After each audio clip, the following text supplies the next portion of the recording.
Balls. You're watching the Kanye Keeping Up with the Less podcast. This episode is, I think I'll just call it Kanye v. Ellen. That seems to be Kanye v. Ellen, yeah. So I know we're a little late on discussing Kanye's appearance on Ellen. However, I like to think Kanye's lunacy is timeless and that this can happen at any point. My name's Eric. My co-host with me, as always, is Brad. Hello.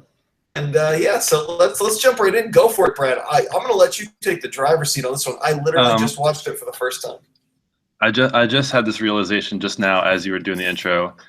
I was trying to think of any other talk show host that I would like to see Kanye interact with, and I think Ellen is probably number one. And now we have that. Yeah. The universe is just not only just for Ellen herself, but for her audience and who I imagine her audience to be to watch Kanye. So this is a pretty ideal scenario now that I reflect upon it. I also love how in the beginning she starts it off with like references of her interview with Kim Kardashian. And I didn't watch the Kim Kardashian interview, but I imagine it was very pleasant, and goofy, much like a lot of Ellen interviews. And the crowd was just like dancing, I'm sure. And so I bet the crowd, the whole thing is like, oh yeah, like. And if you watch this whole interview, and we'll go into it as we talk about it, like give us a reason to laugh and like you. Yeah. Like we will like you, and we will laugh at anything you say. Just make it in a way that we're gonna like it. That's it. Like he could have said all that same stuff in a more whatever. Anyway, we'll get into it. But yeah, you're right. I love seeing her interact with him, and the fact that she somehow is able to ride that line between like, I'm gonna make fun of you, right? Because that's what Ellen's like, legitimately funny. Yeah. Daytime talk shows are pretty much garbage. Unless I can somehow turn my way into having some part of one, in which case I will take back all my statements. But yeah, I'm getting a lot of unique. But yeah, she definitely has that like a little bit of not snarkiness to her, but like she has it, but you can do it in a way she that knows you're what, just like, cool. Yeah, she knows what people say about him, and she can address that with him in a playful way. Like she's trying to like attack him or anything. Yeah, absolutely. All right, so do you want to take it play-by-play-ish? Or a little bit. I don't want to do play-by-play. I want people to watch this and just. If you haven't seen it, go watch it for sure. Parents asked me about it. At which point I said, I do a podcast about Kanye West, right? Alvin nodded, as parents were. Anyway, everyone has seen this thing. So like you mentioned, it starts off nicely enough. A little interview, some questions. We kind of get to his shuts her down. His propensity for gives tweeting. Him the balls. He gives him softballs, and he's like, "Yeah, nah." Yeah. He's such a. But then it turns into his 6-7 minute diatribe of his vision is, which if you've been keeping up with Kanye, he didn't say anything new that we didn't already know. But it's going back to the audience. I think this kind of exposed it to a new group of people who may have only heard of him from the Taylor Swift comments or whatever else. And he got some applause breaks for it. Yeah. Well, which was nice to see. If you re-edit it and change like fashion, anytime he talks about fashion to curing cancer, it's a great speech. Yeah. It's a great speech. It's just it's before I watched the whole or halfway through, I was thinking, I was like, yeah, all these are great intentions, and he's right. I don't disagree with anything, especially when he points out to when he said, because he always way over the top of importance. Which, when I would have made a joke about this, but he even said it himself. He's sitting around a table with powerful people, and they're talking about fixing the world, and then he's like, I talk about fashion. They look at me like that's not important. Yeah. It's like, yeah, Obama doesn't think that's as important as everything else they're talking about, Kanye. But then he mentions, I talk to Payless, and ties it into bullying. That to me makes perfect sense.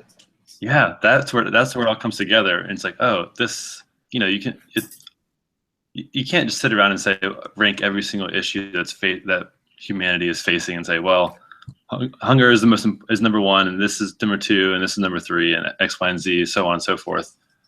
And we can only address the first issue, and then once that's solved, then we can address issue number two. You can't do it that way. Everybody has their own calling and like what they're good at and what they can help do, and this is what his thing is.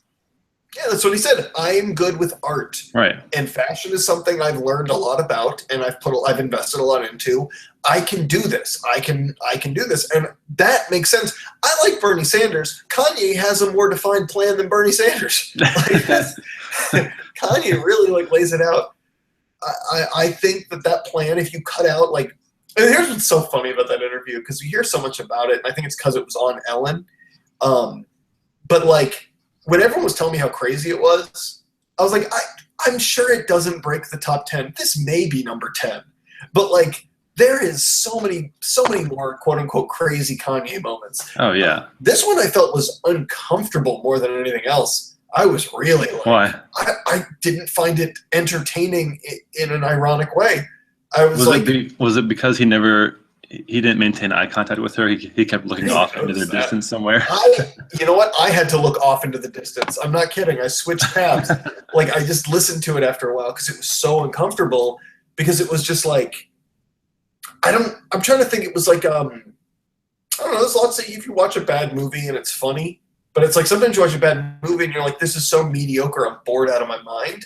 That's what it felt like. It just felt like someone who, like an average person who just wasn't interested in the interview, or like, I don't know, maybe my crazy bar from Kanye is set too high. Yeah. It's just like, I don't know. It's not, but then he got into kind of like, cut around some of the, he expressed himself in a sane, civil manner, and didn't go off the hinges at all, and you are not impressed anymore. No, I am not a fan. No, I don't like even tempered Kanye. But when he got back into it, got excited, I clicked back, and it was like a ping pong match between insanity and pure genius. And I was just watching it go.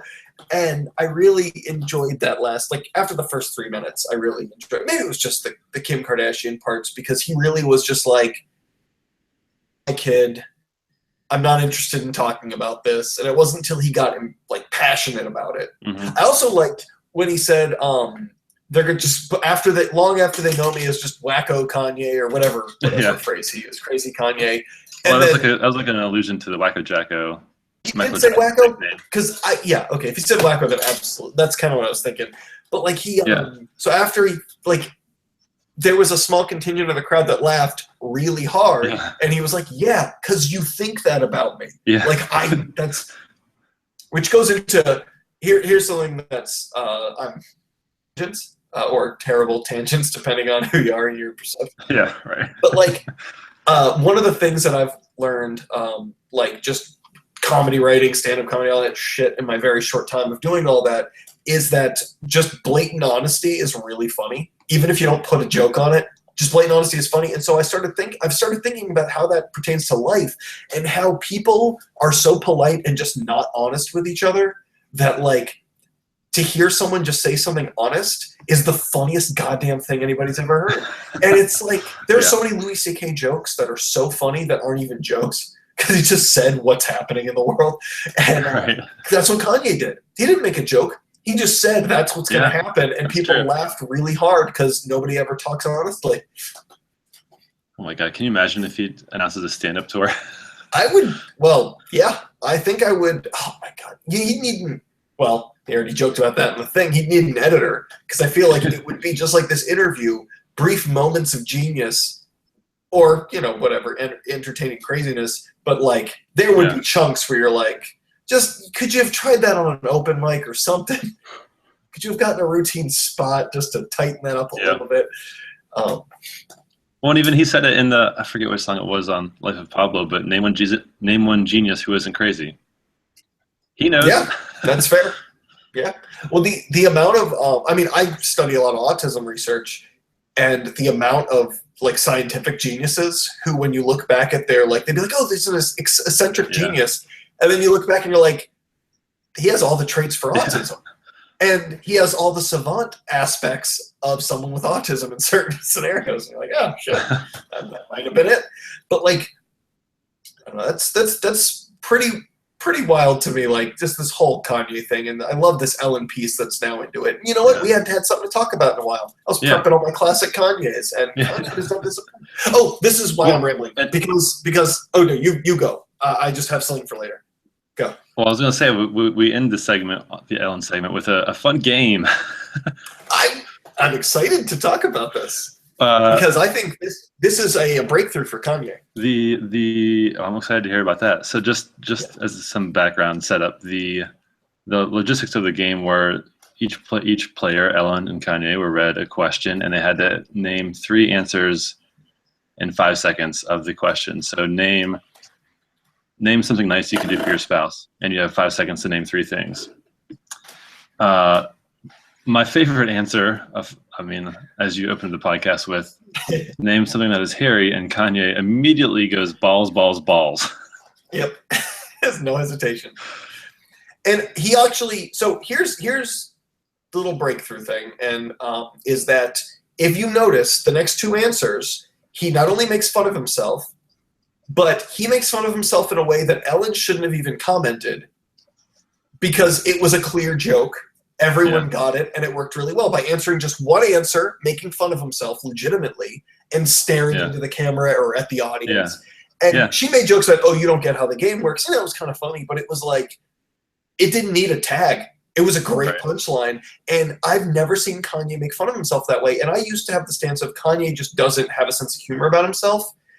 He definitely does. He does, but it's on his own turn. Oh, maybe we've talked about this. Maybe I'm having a breakthrough. Kanye, it's just then, you know what, in that case, because now that I'm recalling we have talked about this, it is one more piece of evidence in the Kanye West has a sense of humor about himself, but in his own terms. Exactly. He'll go, I don't regret tweeting things, but he'll also go, yeah, people get pissed at me for tweeting things. Like, it's obvious. Everyone, like, I get how people see me. I disagree with you, but I'll admit how it looks. He's in on the joke, and as long as he's making the joke, he knows what's happening. He is very aware. He just doesn't care. In the balls, like the guy in the middle, I think I'd have to watch this again. I hope I don't fuck this up, but like the guy in the middle, I think made a joke about his 3 different people's balls, or Ellen made that joke. They're each making jokes, and Kanye. Was it Kanye or Ellen? Somebody made a joke. It doesn't even matter at this point, but it's just really funny. Someone was like, I think it was Kanye, or was Ellen. It was like 2 of those should have been accepted. That was a great joke. That's a good line. Balls. 2 of them can be accepted. That's good. Oh man, by the way, that harkens back to one of my favorite jokes as a child. I might have been maybe 10, if that. It was. Triple H on WWF before that awful foundation for wildlife took over the name when he was doing guest commentary with Jerry the King Lawler and JR. Is that the other guy? Yeah. And you know wrestling. And he was doing commentary, and he was like, hey, is this thing on? Testes. 1, 2, 3. And that was probably my favorite joke of all time for 3 years. One of the greatest things I ever heard. Oh man, I probably quoted that way too old. So I enjoyed this Ellen appearance in a non-ironic way, and I hated it in a non-ironic way as well. That's it. I think there's nothing noteworthy that he's tweeted out recently. Just a couple comments here and there, like a pop-up shop in LA and whatever. Nothing noteworthy. He did tweet at me. He asked, hey, how come you guys stopped doing the podcast? Yeah.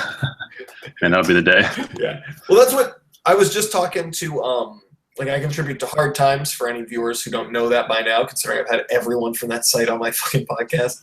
I was just interviewing one of the co-founders, and he was mentioning like how at this point, just about anyone in the music community that we write an article about, or I contribute once a month.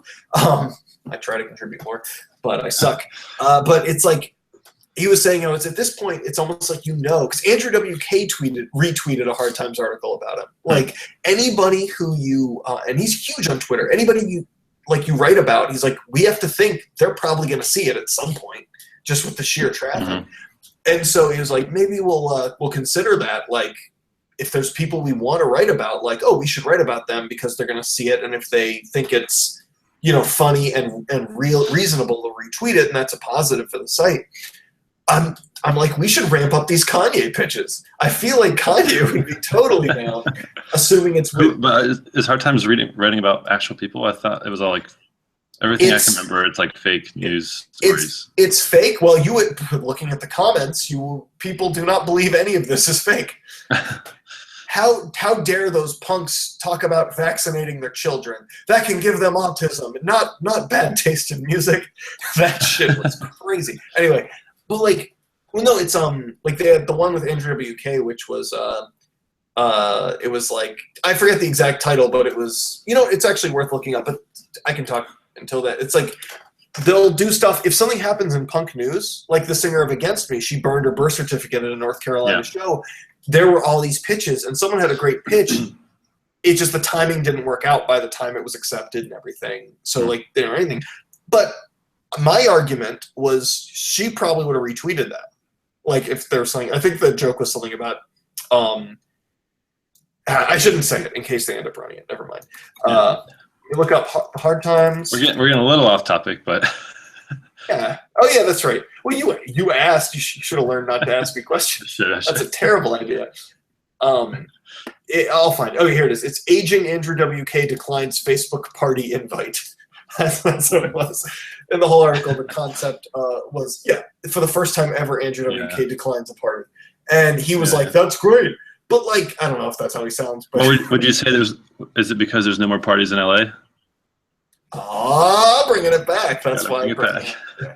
I was about to say that's why Brad's on this podcast. And I'm like, well, this podcast was Brad's idea. He does pretty much all the research, leads the conversation, and steers me back when I go off on tangents. So, yeah. All right. You got any plugs? No. Check in on me at bradhartland.com. Oh, that's right. You have a website. Redirect. You can find. Yeah, that's fair. Is it just a resume on a website? No, it literally just goes to my Twitter page. Oh, it goes to your Twitter page? That's pretty sweet. More people should do that. All right. Well, I'm Eric. You can find this podcast, among others, on iTunes, Eric Tries Too Hard, or erictriestoohard.com. All that good stuff. And we will hope to do more of these soon in the future. I have a stockhold of classic Kanye clips that we can't wait to talk about. And I was going to do them all, how we do classic Kanye? I was thinking, we could do both Ks. And then I was like, no, we should call it classic Kanye clips. And we shouldn't do those Ks. No. that's not what I meant to do. Nope.